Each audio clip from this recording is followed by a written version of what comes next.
welcome to Hedgehog Hello. So today I'm going to be showing you my top tips for shaker cards. Now this is something I get asked quite a lot, and I wanted to share with you a video on a couple of different options that you have. So here I have kind of the traditional option, and I'm also going to be showing you a hack for a super simple option because I'm all about super simple. Okay, so let's start with the traditional and how you can make those easy for you. So I'm going to start off with saying definitely some dies or an electronic cutting machine is going to be your friend. Now, layering dies work really well. Here, of course, I have my tonic ones. So you can grab just any two sizes of your layering dies, position them together like this, take them up, cut them out, and that creates your shaker frame. Really simple. Or alternatively, if I pop these ones back, you can also get something like this that is already created for you. And this is my favorite way to create a shaker. You can see it's like a double die and it already has the frame created for you. So that's what I'm going to use here. So I'm just going to take one of these. I'm going to grab myself, if I can find some. If not, we're just going to cross our fingers and let it slide through. Oh, I have my new tape dispenser. Look at this. I have a little Mermaid tape dispenser here with my thermoweb tape in. And so we can stick this down. And I'm just going to put this through my Gemini. And it's new plate day as well, so special day.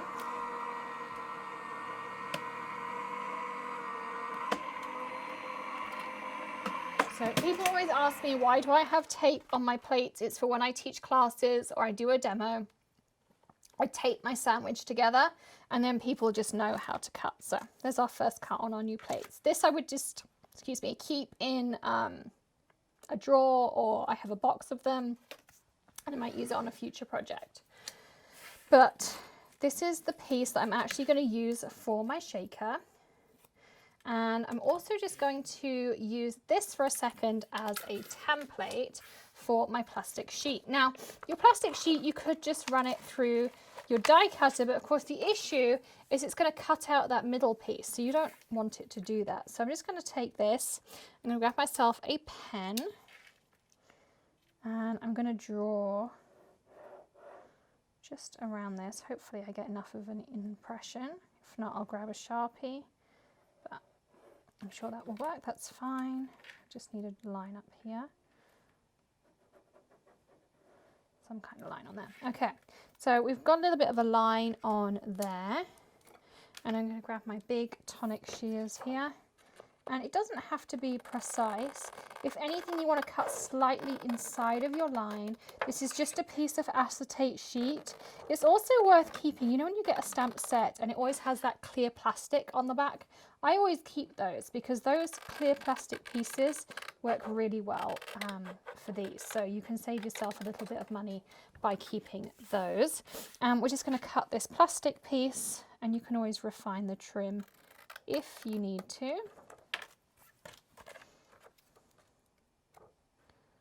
There we go. And this one might be slightly too big, I think. Yep. So I'm just going to cut a piece off the top here.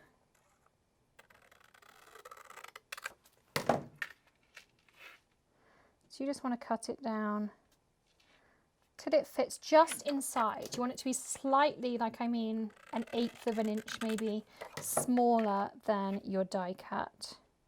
And as I say, I'm cutting this by hand. I just find that this process is easier, and it doesn't need to be straight or perfect because nobody is going to see your acetate afterwards. So there we go. That works perfectly. Now the other thing is, how do you stick this acetate down? Now you can do it with tear tape, something like this. You can also use a liquid glue if you prefer. Gina Connect glue works really well. That is my kind of preferred method of doing it. And what I like to do, it doesn't have to have a perfect seal all the way around. I just like to kind of put just little dots. You can see I'm not doing anything particularly large, just all the way around the edge like this. And you can see they're nothing big. So this is step one. While I'm doing everything else, this can then dry for a second. I might even take a little bit of that and just spread it out slightly. Now, we're going to take this and we're going to take it on the back of our die cut and we're going to pop it down. And because it's a liquid glue, it gives us a little bit of wiggle room. And you just want to make sure the whole of your die cut is covered. So essentially you have your die cut with a little window on it, like so. That's it. Super simple. Okay, we also need another little bit of prep here, and that's in foam. So I do have a couple of options to share with you and a couple of favorites too. So there's a few hacks here that you can think about and see what you prefer. So you can use foam adhesive sheets. Now these work really well because again, you can run them through your die cutter. So I could take that original die and I could just die cut one of these foam sheets from Sizzix, and they have adhesive on both sides. So that's something that's really nice about these. And of course, being from Sizzix, they're designed to be die cut. They also come in black and white foam. So depending on the color you're using for your project, you can see here, they've got different colors.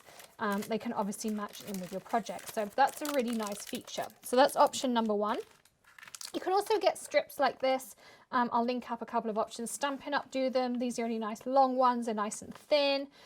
These I quite like, or Derice do them. So there's a couple of options there for you can get the Derice ones on Amazon. We'll add some links for you. Another option, which I really, really, really like, is this Letter It adhesive foam. And this is what I'm going to use because it's clear. So you don't have to worry about how it looks or anything like that.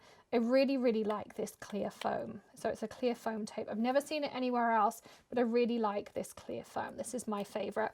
You can use your regular foam tape, but you tend to find that it's quite thick.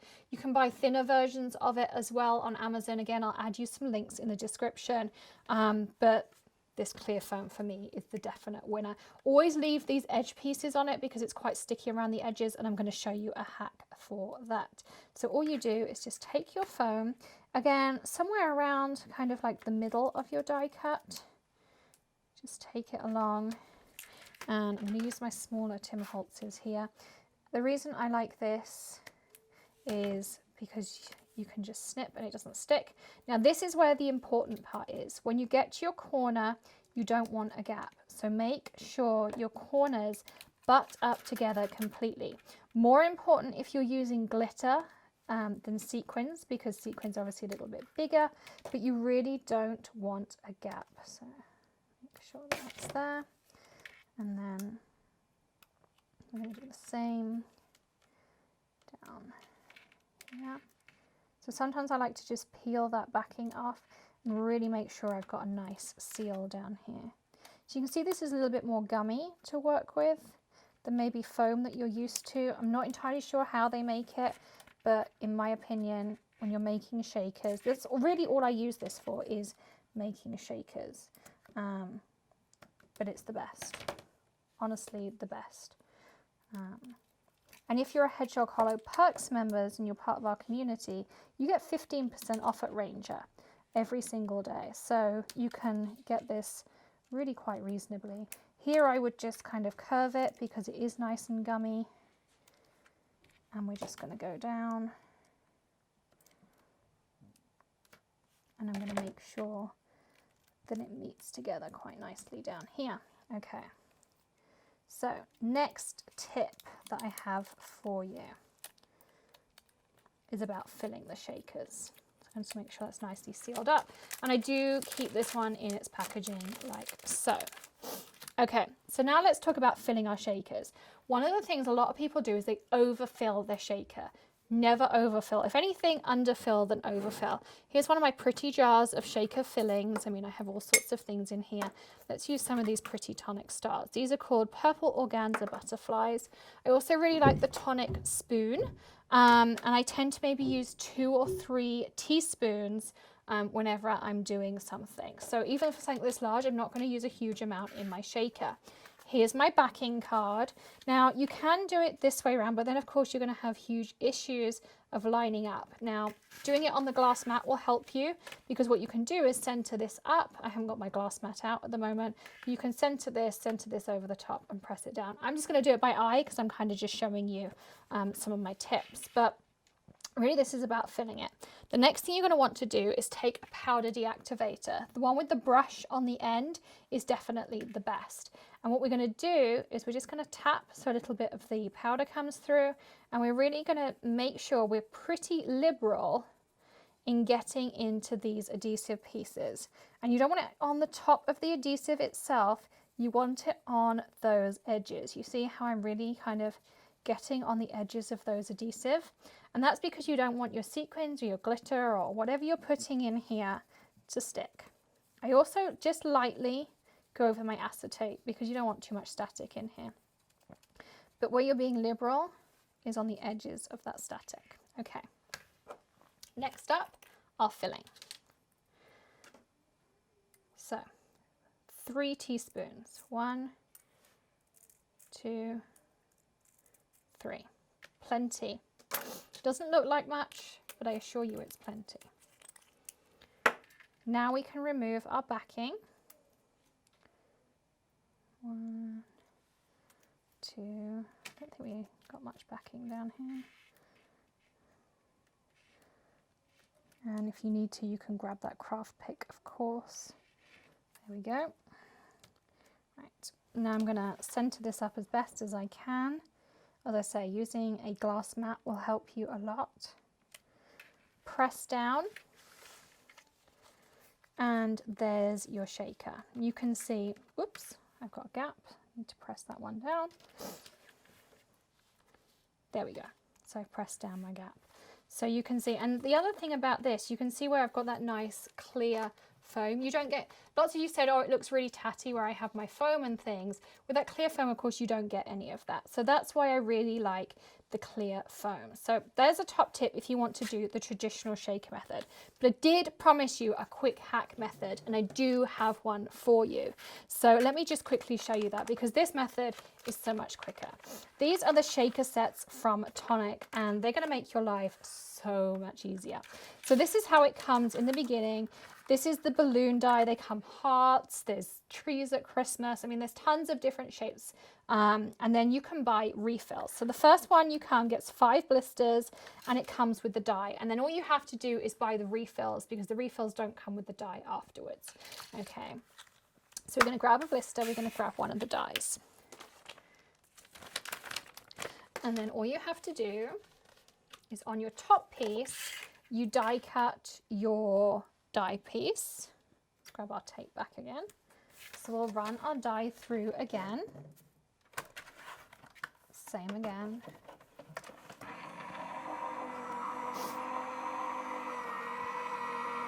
And you're going to be amazed how quick this shaker is. You're going to be like, I'm never going back to that old method. Okay, so this is going to be our top piece. I mean, you can die cut it obviously wherever you want it. Okay, now one thing I like to do on this one is I like to have a little bit of liquid adhesive again. Here's my Connect glue. So what I like to do is I put a little bit of Connect glue around the edges there.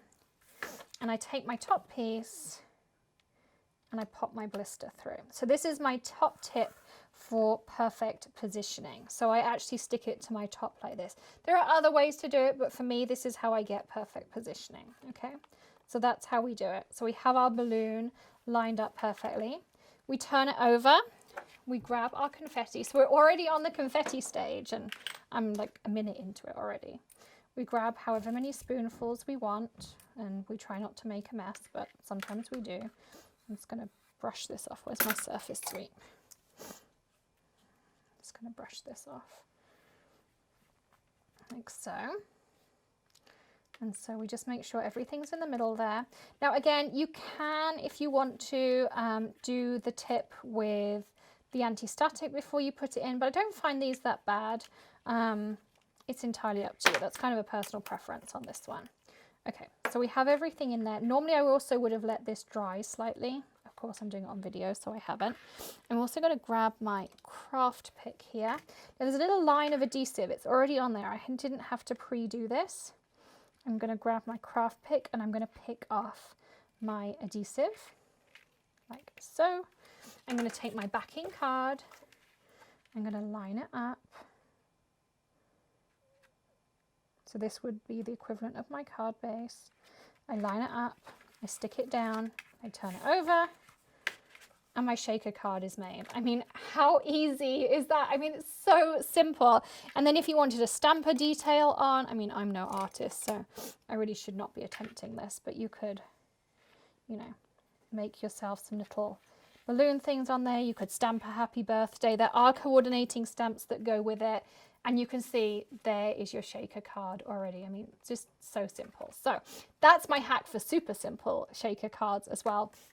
But if you want to do something traditional that's a quirky shape that these blisters don't come in, then you can do that as well. And as I say, once you've bought once and you've got the die, then you can just buy refills in a box. You don't have to buy this again. You just buy the refills with the blisters in. So super, super simple. I hope you enjoyed these tips and they're useful for you in your craft gym. If they are, give us a thumbs up. Check out the coupons below because all of your purchases you could be saving money on as well. And even more if you hit that join button below the video as well. And if you want to receive some of the cards that we make in our videos, then you can hit that join button, become part of our perks program and register to get your birthday card as well.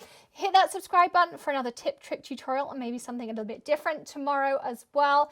And join me then. Do give us a thumbs up if you enjoyed this video. Hit that join button to be part of our community, and also check out below if you enjoyed these tips. We have a 14-day alcohol marker coloring challenge coming up that you can join, and I will be giving you tips every single day to become an alcohol marker coloring pro. You can find out more in the description below and sign up and find out more. So we'd love to have you as part of that as well. It's going to be an exclusive group and there's going to be a special event at the end. Plus there's over $1,500 worth of prizes and each prize is worth over $500. So we'd love to have you there as well. I'll see you very soon in another video. In the meantime, happy crafting. Bye.